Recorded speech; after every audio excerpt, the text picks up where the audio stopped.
Hi hello നമസ്കാരം. ഒരുപാട് പേരുടെ അഭ്യർത്ഥന പ്രകാരമാണ് ഈ ഒരു വീഡിയോ ചെയ്യുന്നത്. ഇതൊരിക്കലും ചെയ്യണമെന്ന് വിചാരിച്ചല്ല. കാര്യം ഇത് ചെയ്തു കഴിഞ്ഞാൽ നാളെ രാവിലെ മുതൽ എനിക്ക് തെറിയോടെ തെറിയായിരിക്കും. ഉറപ്പ് 100-150% ഉറപ്പ്.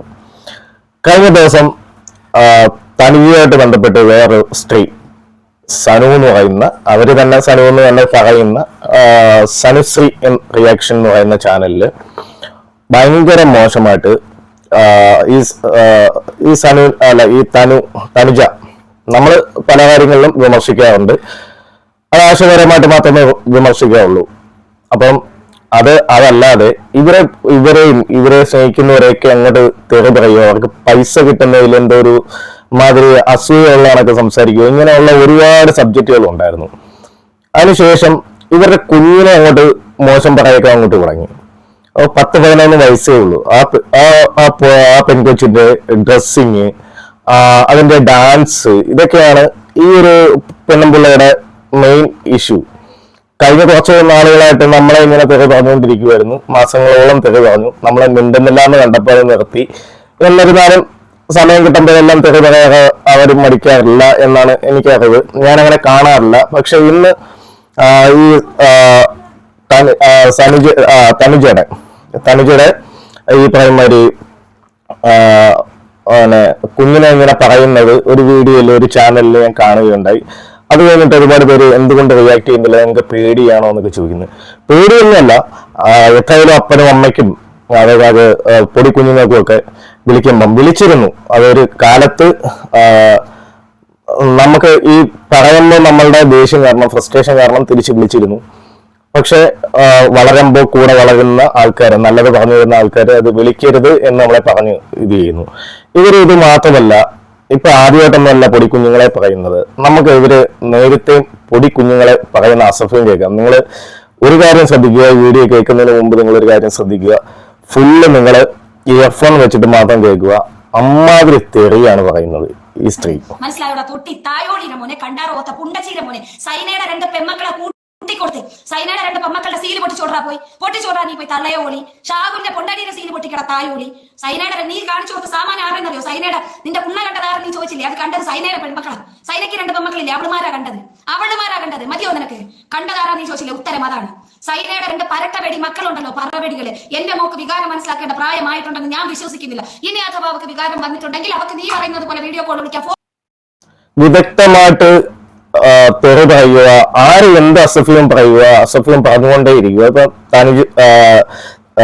തനുജയെ സംബന്ധിച്ച് ഒരുപാട് പ്രശ്നങ്ങൾ, അവരുടെ വീഡിയോസിൽ ഒരുപാട് കുഴപ്പങ്ങളുണ്ട്, ഇല്ലെന്ന് ഞാൻ പറയുന്നില്ല.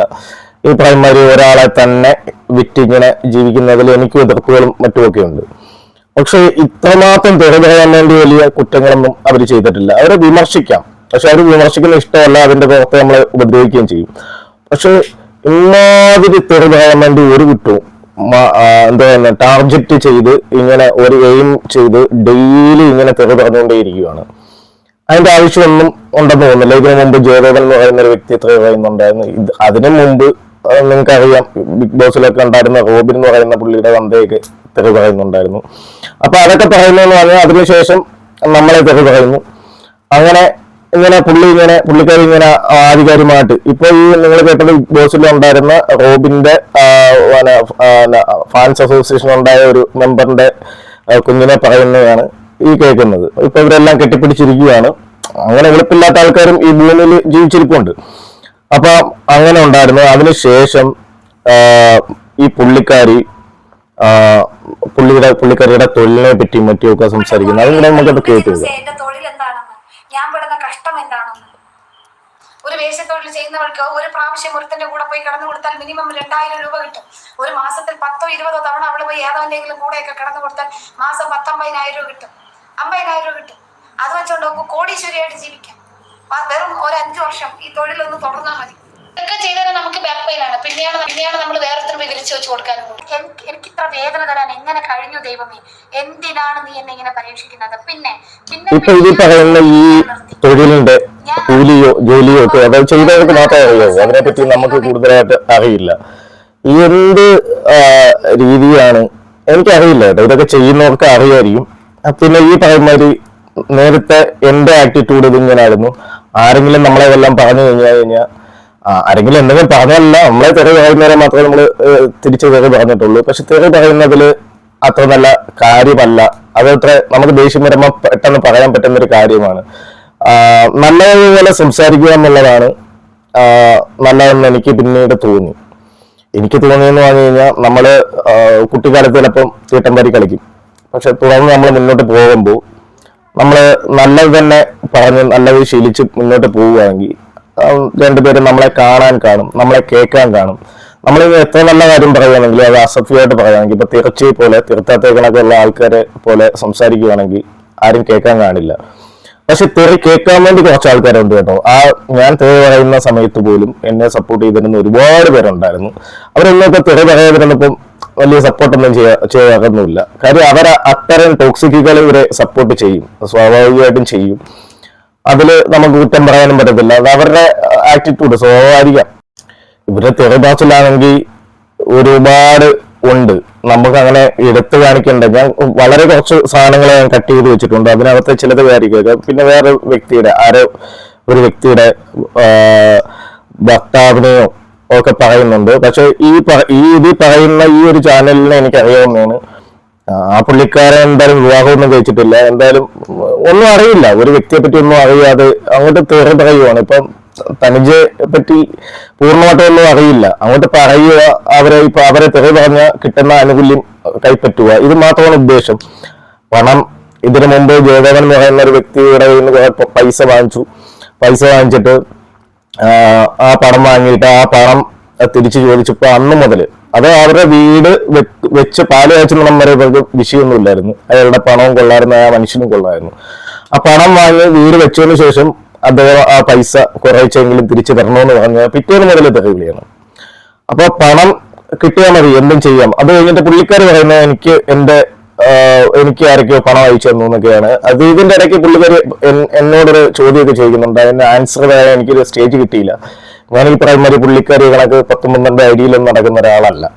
പുള്ളിക്കാരി പലവരും പറയുന്നുണ്ട് ഞാൻ ഫേക്ക് ഐഡി എടുത്തുകൊണ്ടൊക്കെ പോകുന്നുണ്ടെന്ന്. എനിക്ക് 2 ഐഡിയ ഉള്ളു, അത് രണ്ടും എന്റെ പേരിൽ തന്നെയാണ്. അപ്പൊ അതെനിക്ക് ധൈര്യമായിട്ട് പറയാനുള്ള ചങ്കൂറ്റമുണ്ട്. അല്ലാതെ ഫേക്ക് ഐഡി പോയിട്ട് എന്റെ വോയിസ് റൈസ് ചെയ്യാന്നുള്ള മണ്ടത്തരമൊന്നും എനിക്ക് എന്തായാലും ഇല്ല. അപ്പൊ അത് ഇനി അവരെന്ത് കരുതിയാലും നമുക്ക് ഒരു ഒലക്കയുടെ മൂടുമില്ല. മാത്രമല്ല ഈ ജയദേവന്റെ കയ്യിൽ നിന്ന് പണം വാങ്ങി ജയദേവനെ പിന്നെ ചേട്ടന്റെ മകളെയും ചേർത്ത് ഭയങ്കരമായിട്ട് അസഭ്യം പറയുകയായിരുന്നു. അപ്പൊ അദ്ദേഹം പറഞ്ഞു എന്റെ ചേട്ടന്റെ മകളല്ല നിങ്ങളുടെ മകളാണെന്ന് ഇത് ചെയ്തതെന്ന് പറഞ്ഞു. ഉടനെ വിക്ടിം കാർഡ് ഇറക്കി. അതായത് അവരെ എന്ത് പറഞ്ഞാലും അവർക്ക് വിക്ടിം കാർഡ് ഉണ്ട്. ഇപ്പം ബാക്കി ആർക്കും അത് ഉപയോഗിക്കാൻ പാടില്ല. വിക്ടിം കാർഡ് അങ്ങോട്ട് ഇറക്കിയിട്ട് പൊടി കുഞ്ഞിനെ പറഞ്ഞു, എന്റെ മകളെ പറഞ്ഞു. അതെന്താണ് ജയദേവന്റെ ചേട്ടന്റെ മകൾ എന്ന് പറഞ്ഞു കഴിഞ്ഞാൽ അദ്ദേഹത്തിന്റെ മകളാണ്. തമിഴ്നാട്ടില് ചേട്ടന്റെ മകളെ ഇത് കണക്ക് ഇവര് തമിഴ്നാടാണ് കേട്ടോ, കളിക്കോള ആ ഭാഗത്താണ്. അപ്പൊ അത് തമിഴ്നാടായിട്ട് നമുക്ക് ഇതാകാലോ. ഇനി തമിഴ്നാട്ടിൽ ചേട്ടന്റെ മകളെ ഭാര്യയായിട്ട് കാണും, അങ്ങനെ കാണത്തൊന്നും ഇല്ലല്ലോ. അപ്പൊ ഒരു തെളിവിന്റെ അടിസ്ഥാനമില്ലാതെ ഇങ്ങനെ അദ്ദേഹത്തെയും ചേട്ടന്റെ മകളെയും ചേർത്ത് ഭയങ്കര കഥകളൊക്കെ പറഞ്ഞപ്പോ അദ്ദേഹം തിരിച്ചു പറഞ്ഞു മക്കളെ പറയുന്നത് എന്തായാലും ഞാനും എതിർക്കുന്ന ഒരു കാര്യം തന്നെയാണ്. കൊച്ചു പിള്ളേരെ പറയുന്നത്. ഇവിടെ ഇപ്പം തനുജയുടെ കുഞ്ഞിനെ പറഞ്ഞു എന്നുള്ളൊരു സംഭവം ഉണ്ടാകും. ഞാനത് കട്ട് ചെയ്യാത്തതെന്ന് വെച്ച് കഴിഞ്ഞാൽ മുമ്പ് കട്ട് ചെയ്ത് വെച്ചിരുന്ന സാധനങ്ങളെല്ലാം അത് തന്നെ മതി. ഇവരുടെ സ്വഭാവം എന്തുവാണെന്ന് നമുക്ക് വ്യക്തമായിട്ട് എനിക്ക് പറഞ്ഞു തരാൻ വേണ്ടി. അതുകൊണ്ടാണ് അങ്ങനെ എന്താ പറയുക കൂടുതൽ കാര്യങ്ങളൊന്നും ഞാൻ കട്ട് ചെയ്ത് വെക്കാത്തത്. ഇനി പുള്ളിക്കാരി ഭാര്യയെ പറ്റി എന്താണ് പറയുന്നത്, ആ ഒരു ചാനലിന്റെ ഭാര്യയെ പറ്റി അദ്ദേഹത്തിന് ഭാര്യയില്ല എന്നിരുന്നാൽ പോലും ആ പുള്ളിയെ പറ്റി ഒന്നും അറിയാതെ തന്നെ എന്താണ് പറയുന്നത് എന്നുള്ള കാര്യങ്ങൾ നമുക്കൊന്ന് കേൾക്കാം. മൂന്നാർ മീഡിയ എന്ന് പറയുന്ന ഒരു മീഡിയയില് അതിനകത്തൊരു ബ്രോയുണ്ട്. ആ ബ്രോയെ പറ്റിയാണ് ഈ പറയുന്നത്.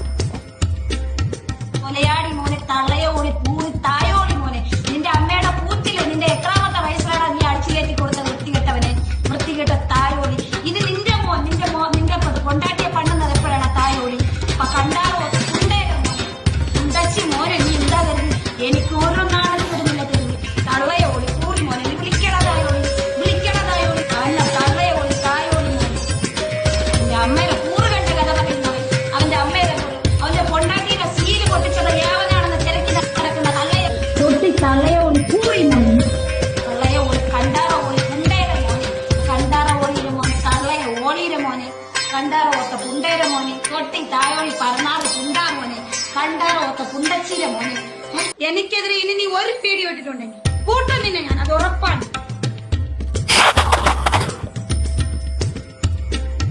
കൊലയാടി മോനെ, തള്ളയോളി പൂണി തായോളി മോനെ. ഞാൻ നേരത്തെ പറഞ്ഞാൽ ഇതെല്ലാം കേൾപ്പിക്കാനായിട്ട് എനിക്ക് നാളെ തെറിയൊക്കെയുള്ള ചാൻസ് കൂടുതലാണ്. പക്ഷെ ഞാനിത് അങ്ങോട്ട് നോക്കില്ല, എന്റെ ഒരു മനസ്സമാധാനത്തിന് വേണ്ടി. കാര്യം പറയുന്നത് എന്റെ തള്ളയാണ്, എന്റെ ഇതാണ്. ഇതിപ്പം ഞാൻ ഈ ഒരു വീഡിയോ കട്ട് ചെയ്ത് വെച്ചിരുന്ന ഭാഗങ്ങൾ ഞാൻ നേരെ കാണിക്കുന്നുണ്ട് എന്ന് വെച്ച് കഴിഞ്ഞാൽ ഇവർ പറയത്തതായ കാര്യമില്ല. ഒരു മനുഷ്യനില്ല, അടുത്ത ഒരാളുടെ പെങ്ങളെ പറയുന്നു. സ്ത്രീ പറയുന്നത് ഇവർ വിക്ടിം കാർഡാണ്. എന്റെ മകളെ പറയുന്നു, ഞാൻ സിംഗിൾ മദറാണ്.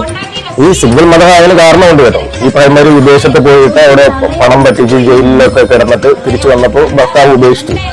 അത് അങ്ങനെ ഒരു സംഭവം ഉണ്ടായതിനു ശേഷമാണ് ഇങ്ങനെ ആയത്. പിന്നെ പുള്ളിക്കാരൻ കൂടെ ഉണ്ടെന്നൊക്കെ പറയുന്നുണ്ട്, ആരും കാണിക്കുന്നതൊന്നും ഇല്ലെന്നേ ഉള്ളൂ. എന്തോ ആയിക്കോട്ടെ, അത് അവരുടെ ലൈഫ്, അവരുടെ പേഴ്സണൽ ലൈഫിലോട്ട് പോയി നമ്മൾ ചോദിക്കേണ്ട ആവശ്യമില്ല. എന്തായാലും അടുത്ത ഒരാളുടെ പെങ്ങളെ പറ്റി പറയുന്നുണ്ട്, അതും കൂടെ നമുക്കൊന്ന് കേൾക്കാം.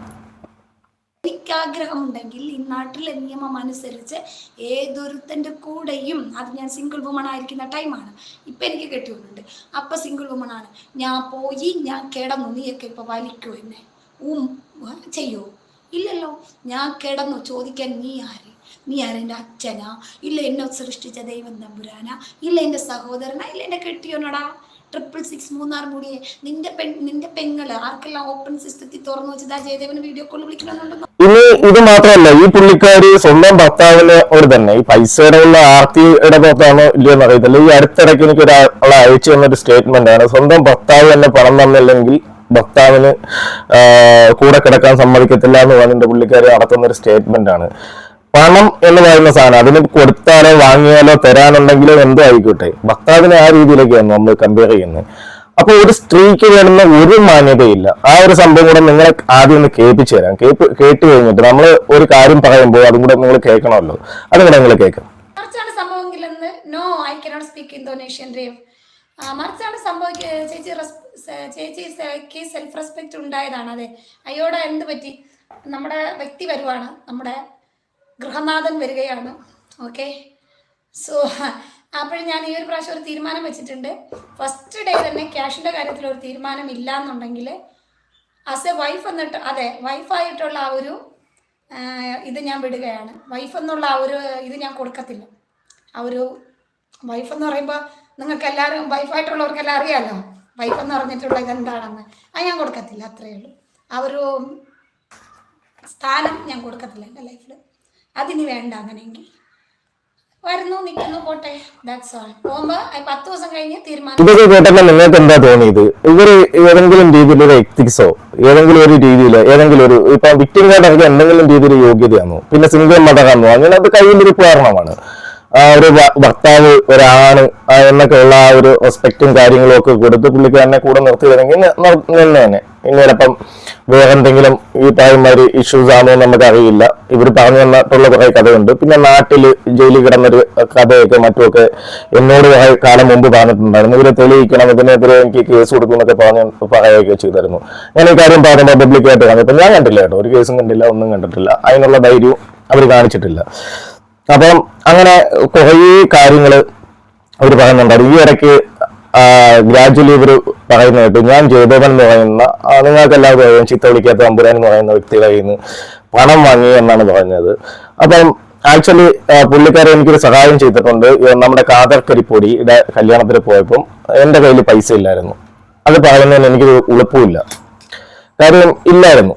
കാര്യം എനിക്ക് ഈ പറയുന്നവര് അന്ന് എല്ലാവരും യാത്ര ചെയ്തിരുന്നത് ഈ പറയുന്നൊരു വന്ദേ ഭാരത് എന്ന് പറയുന്ന ഒരു ഇതിലാണ്. അങ്ങോട്ടും ഇങ്ങോട്ടും കൂടെ ഏകദേശം 4500 രൂപയ്ക്ക് അകത്ത് വരും. അപ്പൊ അന്ന് എനിക്ക് പോകാൻ നിവൃത്തിയില്ലാത്തത് ഞാൻ പോകുന്നില്ല എന്ന് പറഞ്ഞപ്പോൾ ജയദേവൻ എന്ന് പറയുന്ന ആ ചേട്ടൻ, ഇവളെ സഹായിച്ചിട്ടുള്ള അതേ ആ ചേട്ടൻ എനിക്ക് ഇത് കണക്ക് പൈസ അയച്ചെന്നു എന്നാണ് ഇവള് പറയുന്നത്. ഒരിക്കലും അല്ല. പുള്ളിക്കാരൻ എനിക്ക് ഈ പറയുന്നൊരു ടിക്കറ്റ് എടുത്ത് എനിക്ക് അയച്ചു തരുമായിരുന്നു. എൻ്റെ വാട്സപ്പിലാണ് അയച്ചു തന്നത്. പിന്നെ പുള്ളിക്കാരി പറയുന്നത് എൻ്റെ ബാങ്ക് സ്റ്റേറ്റ്മെന്റ് കാണിക്കാനൊക്കെ പറയുന്നുണ്ട്. എനിക്ക് എൻ്റെ പേരിൽ ബാങ്ക് ഇല്ല, അക്കൗണ്ട് ഇല്ല. ഇല്ലാത്ത സാധനം ഞാൻ ഇവിടെ നിന്നാണ് എടുത്ത് കാണിച്ചു തരുന്നത്. അത് ആദ്യം ഒന്ന് പറഞ്ഞു തരിക. എൻ്റെ പേരിൽ ഒരു അക്കൗണ്ട് ഉള്ളതായിട്ട് നിങ്ങൾക്ക് കാണിക്കാമോ? എനിക്ക് ഇത്രയും നമ്പറുണ്ട്, നിങ്ങളുടെ കയ്യിലിരിക്കുന്ന അടക്കം നമ്പർ ഉണ്ട്, അതിനകത്തൊരു ഗൂഗിൾ പേയോ മറ്റു സാധനം എൻ്റെ കയ്യിൽ ഉള്ളതായിട്ട് നിങ്ങൾക്ക് കാണിക്കാമോ? അങ്ങനത്തെ സംഭവമില്ല. അങ്ങനത്തെ സാധനം ഞാൻ ഉപയോഗിച്ചാൽ മാത്രമല്ലേ ഉള്ളൂ എനിക്ക് അത് അങ്ങനത്തെ സ്റ്റേറ്റ്മെന്റ് കാണിക്കാൻ പറ്റുന്നത്. കാര്യം ഈ നിങ്ങൾ കൂടെ നിന്ന് സഹകരിച്ചവരുടെ ആരെയാണെങ്കിലും ചോദിച്ചു നോക്കുക. ഞാനൊരു ഗൂഗിൾ പേ ഉപയോഗിക്കുന്ന ഒരാളല്ല. എനിക്കൊരു അക്കൗണ്ട് ഉള്ളത് വർഷങ്ങൾക്ക് മുമ്പുള്ളതാണ്. എനിക്ക് ആരെങ്കിലും ഒരു സഹായം തന്നിട്ടുണ്ടെങ്കിൽ അത് നിങ്ങൾക്ക് ഓപ്പണായിട്ട് ആ പറഞ്ഞ സഹായം തന്നു എന്ന് പറയുന്ന വ്യക്തിയെ നിങ്ങൾക്ക് മുൻപിൽ കൊണ്ടുവന്ന് സംസാരിപ്പിക്കാവുന്നതാണ്. എന്നാൽ ഞാൻ പലർക്കും പൈസയൊക്കെ ഇട്ട് കൊടുക്കാൻ വേണ്ടി ഒരു അക്കൗണ്ട് യൂസ് ചെയ്യാറുണ്ട്. അത് എൻ്റെ അമ്മയുടെ അക്കൗണ്ടാണ്. അത് നിങ്ങളെ കാണിക്കേണ്ട ആവശ്യമില്ല. കാര്യം അത് ഗൾഫിൽ നിന്നും മറ്റുമൊക്കെ പെങ്ങളും മറ്റുമൊക്കെ ഇത് ചെയ്യുന്നതാണ്. അതുകൊണ്ട് തന്നെ ഞാൻ അക്കൗണ്ട് പരമായിട്ടുള്ള കാര്യം ചെയ്തു എന്ന് പറയുന്നത് ഇപ്പൊ എൻ്റെ യൂട്യൂബിന്റെ വരുമാനം പോലും അമ്മയുടെ അക്കൗണ്ടിലാണ് വരുന്നത്. ഒരിക്കലും ഞാൻ അത് എന്താ പറയുന്നത് എടുക്കാറോ അല്ലെങ്കിൽ ഇപ്പൊ അതിനകത്ത് നിന്നൊരു ബെനിഫിറ്റ് ഉണ്ടാക്കാറോ അല്ലെങ്കിൽ ആരുടെ കയ്യിൽ നിന്ന് പണം ഇത് വാങ്ങി ഞാൻ അമ്മ ജോലിക്ക് പോകുന്ന അല്ലെങ്കിൽ ഇപ്പം ഓൺലൈൻ വർക്ക് ചെയ്യുകയാണെങ്കിൽ അമ്മയുടെ അക്കൗണ്ടിൽ വരുത്തിയിട്ടൊക്കെയാണ് എടുക്കുന്നത്. അപ്പൊ ഞാൻ ഏത് രീതിയിലാണ് നിങ്ങൾക്ക് അക്കൗണ്ട്സ് ഇത് ചെയ്യുന്നത്? നേരെ മറിച്ച് ഈ പറയുന്ന സ്ത്രീക്ക് അവരുടെ അക്കൗണ്ട് ഡീറ്റെയിൽസ് കാണിക്കാൻ ഭയങ്കര മടിയായിരിക്കും. അത് ഒരുപാട് പേര് പണം ഇട്ട് കൊടുത്തിട്ടുണ്ട്. ഈ റീസെന്റ് തന്നെ അവർ തന്നെ പറയുന്നുണ്ട്, ഒരുപാട് പേര് തന്നെ പണം ഇട്ട് തന്നിട്ടുണ്ട്. ഞാൻ ഇങ്ങനെ പോലും നിങ്ങൾ ഈ പറയുന്ന കണക്ക് ഇങ്ങനെ പോലും ഒരാളുടെ കയ്യിൽ നിന്ന് ഒരു പണം വാങ്ങിച്ചിട്ടില്ല. എന്നിട്ട് തന്നെ ഞാൻ വോയിസ് വിൽപ്പന എന്നൊക്കെ പറയുന്നത് എൻ്റെ വോയിസ് ഒക്കെ കട്ട് ചെയ്ത് ഇത് വലിയ പ്രമുഖനായ ആൾക്കാരൊക്കെ എടുത്ത് ഇൻസ്റ്റ വഴിയൊക്കെ വെളിവിട്ടിട്ടുണ്ടായിരുന്നു. എനിക്ക് അവരോടെല്ലാം വെല്ലുവിളിച്ചിട്ടുണ്ട്. എവിടാണ് ഞാൻ പറഞ്ഞത്, നിങ്ങൾക്ക് തെളിവിടാം എന്ന് ഞാൻ പറഞ്ഞിട്ടുണ്ടായിരുന്നു.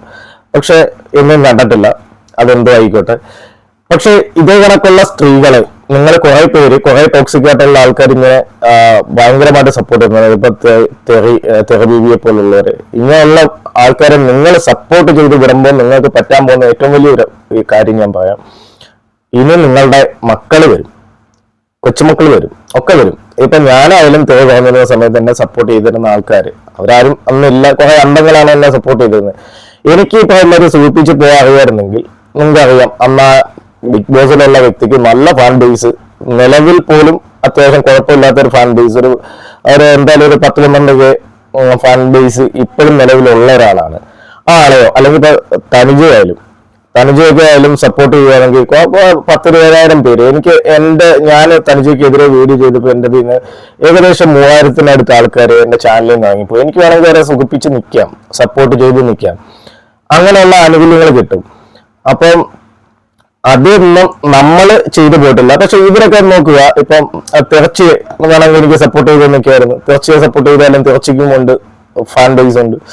തിറച്ച് സപ്പോർട്ട് ചെയ്ത് ഇവരൊക്കെ നിൽക്കുന്നത് തിറച്ച് അവരവരൊക്കെ സപ്പോർട്ട് ചെയ്തതാണ്. നമ്മളൊരു ഫാൻ ബേസ് ഉണ്ട്. ഞാൻ ഒരിക്കലും അറിയപ്പെടുന്നത് വിജിരാജ് അഞ്ചൽ അല്ലെങ്കിൽ ഈ പറയുന്ന വോയിസ് കച്ചവടക്കാരെന്നോ കഥാകൃത്തെന്നോ അല്ലെങ്കിൽ ബലരാജെന്നോ അങ്ങനെയൊക്കെ ഇരട്ടപ്പേരുകളിലാണ് കൂടുതൽ അറിയപ്പെടുന്നത്. അല്ലാതെ ഇന്ന ഫാൻ ഗ്രൂപ്പിലുള്ള ഒരാളാണെന്ന് പറഞ്ഞുകൊണ്ട് തന്നെ അറിയപ്പെടാറില്ല. ഞാൻ അങ്ങനെ നിന്ന് കൊടുക്കാറുമില്ല. പക്ഷെ നേരെ മറിച്ച് ഇവര് ഏതെങ്കിലും കാലത്ത് ആരെങ്കിലും കൂടെ പിടിച്ചിട്ട് ഇങ്ങനെ മറ്റുള്ളവരെ തെറി പറഞ്ഞു, അത് പ്രത്യേകിച്ചും തെറി നിൽക്കുമ്പോൾ തെറി പറയുക അല്ലാതെ വേറെ ഓരോ ഓപ്ഷൻ ഇല്ല. ഇങ്ങനെ തെറി പറഞ്ഞ് പണം ഉണ്ടാക്കുന്ന ഇത്തരം ആൾക്കാരെ നിങ്ങൾ സപ്പോർട്ട് ചെയ്യുകയാണെങ്കിൽ നിങ്ങൾ ഇനി വരുന്നൊരു തലമുറയും കൂടെ ഈ ഭൂമിയിലുണ്ട്. ഈ വരുന്ന തലമുറയ്ക്ക് വേണ്ടി ഈ സ്ത്രീ ഭയങ്കരമായിട്ട് സംസാരിക്കാനുള്ളതാണ്. ഈ സനു എന്ന് പറയുന്ന ഈ സ്ത്രീ ഭയങ്കരമായിട്ട് സംസാരിക്കാനുള്ളതാണ്. എന്ത് യോഗ്യതയാണ് നിങ്ങൾക്കുള്ളത്? വ്യക്തിപരമായിട്ട് ചോദിക്കുകയാണ്. നിങ്ങൾ കാലകാലങ്ങളായിട്ട് ഇങ്ങനെ ആൾക്കാർ തെറി പറഞ്ഞു, അസഭ്യം പറഞ്ഞു ഒരു കമന്റ് ഇട്ട അതിന് പോലും മറുപടി മാന്യമായിട്ട് കൊടുക്കാനുള്ള ആ ഒരു ഇത് നിങ്ങൾക്കില്ല. നിങ്ങൾക്ക് ഇഷ്ടമില്ലെങ്കിൽ ഇഗ്നോർ ചെയ്യണമെന്നേ. എനിക്കറിയാം ഇതിന്റെ പേരിൽ നിങ്ങൾ ഇന്ന് അടുത്തൊരു വീഡിയോ ഇട്ട് ഒരു ലൈവ് ഇട്ട് എന്നെ തെറി പറഞ്ഞ് പോകും. പക്ഷെ ഇങ്ങനെയുള്ളൊരു കാര്യം എടുത്ത് കാണിക്കണമെന്ന് എനിക്ക് തോന്നി, അത്രേ ഉള്ളൂ. അല്ലാതെ വേറൊന്നുമില്ല. അറിയാം തെറിയേക്കും ഇതും പറഞ്ഞുകൊണ്ട് ആ തെറി പറയുന്നത് കേട്ടിട്ട് ആരും വന്ന് എനിക്ക് കമന്റ് ഇടരുത്. കാര്യം ഞാൻ എൻ്റെ മനസ്സ് വല്ലാതാണ്. ഞാൻ പോയൊക്കെ കാണും. അപ്പൊ കാണാൻ നേരത്തെ ഈ പറയുന്ന അമ്മയും പെങ്ങളെയും പൊടിക്കുഞ്ഞിനെയും ഇവള് നേരത്തെ തെറി പറഞ്ഞ സമയത്ത് വീട്ടിലെ പൊടിക്കുഞ്ഞിനെ വരെ അതെന്താ എടുത്ത് തെളിവായിട്ട് കാണിക്കാത്തതെന്നൊക്കെ ഞാൻ ചോദിക്കുന്നത്. അത് പൂവല്ലല്ലോ, തെറിയല്ലേ, എടുത്ത് സൂക്ഷിച്ചു വെക്കാൻ വേണ്ടി. അപ്പൊ ഇതൊക്കെ കുറച്ച് നിന്റെ തെറികള്, ഈ സനുവിന്റെ കുറച്ച് തെറികൾ എനിക്ക് കുറച്ച് പേര് അയച്ചു തന്നുകൊണ്ട് മാത്രം ഞാൻ നിങ്ങളെ കാണിച്ചു എന്ന് മാത്രം. സോ ഇതേ കണക്ക് ഒരുപാട് പേരെ തെറി പറയുന്നുണ്ട്, ഡെയിലി തെറി പറയുന്നുണ്ട്. എന്തിനു വേണ്ടി? എനിക്ക് നിങ്ങളോട് ഒരു ഇതുമില്ല. ഞാൻ എന്റെ ചാനലില് എന്റെ ഇൻസ്റ്റയിൽ വന്നിട്ടാണ് ഈ ഒരു സ്ത്രീ ഒരു കാലത്ത് ഈ പറയുമാതിരി വലിയ ചാനലുകളൊക്കെ അടിച്ചു കളയുന്ന ഒരു കാലം ഉണ്ടായിരുന്നു. ആ സമയത്ത് വലിയ വലിയ ചാനലുകളൊക്കെ ഈ പറയുന്ന എന്താ പറയുക റോബിനെ വിട്ടുപോകുന്ന സമയത്ത് റോബിനെ സപ്പോർട്ട് ചെയ്യാൻ വേണ്ടി കുറച്ച് പേരെ ഞാൻ എൻ്റെ ഇതുവഴി സപ്പോർട്ട് ചെയ്തിരുന്നു. ഈ പുള്ളിക്കാരി അതിനുശേഷം പോയി റോബിനെ തെറി പറയും, അല്ലെങ്കിൽ റോബിന്റെ അച്ഛനെ തെറി പറയുകയൊക്കെ ചെയ്തിരുന്നു. അതെന്തോ ആയിക്കോട്ടെ. ആ സമയത്ത് ഇവര് എന്റെ ഇൻസ്റ്റാഗ്രാമിൽ എന്നെ മെസ്സേജ് അയച്ചിട്ട് എന്നെ സപ്പോർട്ട് ചെയ്യണമെന്ന് പറഞ്ഞുകൊണ്ട് വന്നൊരു സ്ത്രീയാണ്. ഇപ്പൊ അവർ പറയുന്ന അങ്ങനെയൊന്നും അല്ല. അവർക്ക് 10,000K ഉള്ളപ്പോഴെങ്ങാണ്ടാണ് ഞാൻ എന്നെ പരിചയപ്പെട്ടെന്നാണ് പറയുന്നത്. എനിക്കറിയില്ല. അതിനുശേഷം അങ്ങനെ കുറച്ചു പേരുണ്ട്. ഇവര് മൈഥിലി എന്ന് പറയുന്നൊരു സ്ത്രീ ഉണ്ടായിരുന്നു. ഇവരൊക്കെ ഈ പറയുന്നത് ഇപ്പൊ ഇവരെല്ലാവരും നമ്മളെ തെറി പറയുകയാണ്. അതിനൊന്നും കുഴപ്പമില്ല. കാര്യം പൈസ കിട്ടുന്ന ആനുകൂല്യം കിട്ടുമ്പോൾ നിങ്ങൾ നമ്മളെ തെറി പറയുക തന്നെ വേണം. കാര്യം ഇവരാരും ഒരു വ്യക്തിയെ സപ്പോർട്ട് ചെയ്യുന്നവരൊന്നുമല്ല. ആ ഒരു കാര്യത്തിലും അല്ല വന്നത് നമ്മുടെ അടുത്തേക്ക്. അവരുടെ ചാനലിനെ സപ്പോർട്ട് ചെയ്യണമെന്ന് പറഞ്ഞപ്പോൾ നമ്മൾ ഇന്നാളെ സപ്പോർട്ട് ചെയ്യണമെന്ന് പറഞ്ഞു. ഇപ്പൊ അവരോടൊക്കെ കടുത്ത പ്രേമം കണക്കൊക്കെയാണ് കാണിക്കുന്നത്. അറിയില്ല. എന്നാൽ ഈ കടുത്ത പ്രേമം കാണിക്കുന്ന ആൾക്കാർ ബിഗ് ബോസിനും അല്ലെങ്കിൽ ഇപ്പം മറ്റു വിഷയങ്ങൾക്കൊക്കെ എതിരായിട്ടുള്ള ഒരാളാണ്. ഇപ്പൊ ഈ റോബിനെ സ്നേഹിക്കുന്നവരായാലും ബിഗ് ബോസിനും മറ്റ് ബിഗ് ബോസ് എന്ന ഷോയ്ക്കും മറ്റുമൊക്കെ എതിരായിട്ടുള്ള ആൾക്കാരാണ്. പക്ഷെ ഇവര് ഇതെല്ലാം പറഞ്ഞ ആനുകൂല്യങ്ങൾ പറ്റുന്നുണ്ട്. എന്നാൽ ഒടുക്കത്തെ പ്രേമമാണ് ഇവരോടൊക്കെ. അതെനിക്കറിയില്ല, എന്താണെന്നറിയില്ല. അതിന്റെ ലോജിക്ക് എന്താണെന്നറിയില്ല. നിങ്ങൾക്ക് ഇതിനകത്ത് ഒരു അഭിപ്രായം കാണും. എനിക്കറിയാം കുറെ അണ്ടങ്ങൾ വന്ന് ഇനി തെറി പറയും. തെറീന ബീവിയുടെ, ഇവളുടെ, പിന്നെ റോബിന്റെ ഒക്കെ കുറെ അന്തങ്ങളുണ്ടല്ലോ. അവർ വന്ന് തെറി പറയും. അത് നടക്കട്ടെ. അവരെ സൂചിപ്പിക്കാൻ എനിക്ക് എന്തായാലും സമയമില്ല. അപ്പൊ എനിക്ക് പറയാനുള്ളത് ഞാൻ പറഞ്ഞു കഴിഞ്ഞു. സോ ഇതിനെപ്പറ്റി നിങ്ങളുടെ അഭിപ്രായം, ഇങ്ങനെയുള്ള ആൾക്കാരെ നിങ്ങൾ ജനങ്ങളെ നേരിടുക. അപ്പൊ ഇവരെ പോയി കമന്റ് ഇട്ട് നേരിടുക എന്നല്ല, ഇഗ്നോർ ചെയ്യുക. മാക്സിമം ഇഗ്നോർ ചെയ്ത് കളയുക. നോട്ട് ഇൻട്രസ്റ്റഡ് എന്ന് പറയുന്ന ഒരു ഓപ്ഷൻ ഉണ്ട്, അതടിച്ചു കളയുക. ഇപ്പൊ നിങ്ങൾക്ക് എന്റെ ചാനൽ നിങ്ങൾക്ക് കാണാൻ താല്പര്യമില്ലെങ്കിലും നിങ്ങൾ എന്റെ ചാനലിന്റെ ഇത് വരുമ്പോൾ തന്നെ നോട്ട് ഇൻട്രസ്റ്റഡ് എന്ന് പറയുന്ന സംഭവത്തിൽ ഒരു ഓപ്ഷൻ ഉണ്ട്. അതിനകത്ത് അടിച്ചു കൊടുത്തു കഴിഞ്ഞാൽ എന്റെ ചാനൽ പിന്നെ കിട്ടത്തില്ല. അപ്പോൾ ഇങ്ങനെയുള്ള തെറി പറയുന്ന ആൾക്കാരെ നോട്ട് ഇൻട്രസ്റ്റഡ് അടിച്ച് വളരാൻ വിടാതിരിക്കുന്നതായിരിക്കും ഏറ്റവും നല്ലത്. സോ ഇതിനെപ്പറ്റി നിങ്ങളുടെ അഭിപ്രായങ്ങൾ നിങ്ങൾ മാന്യമായ ഭാഷയിൽ കമന്റ് ബോക്സിൽ രേഖപ്പെടുത്തണം. മാന്യമല്ലാത്ത ഓരോറ്റ കമന്റും ഞാൻ എൻ്റെ കമന്റ് ബോക്സ് വെച്ചിരിക്കുന്നതായിരിക്കത്തില്ല. മാന്യമായിട്ടുള്ള എന്ത് ക്രിറ്റിസൈസും ഞാൻ കേൾക്കാനും അനുഭവിക്കാനും ഒക്കെ തയ്യാറാണ്. ഓക്കെ, അപ്പം നിങ്ങളുടെ അഭിപ്രായങ്ങൾ നിങ്ങൾ കമന്റ് ബോക്സിൽ രേഖപ്പെടുത്തുക. Thank you all. Thank you for watching. By.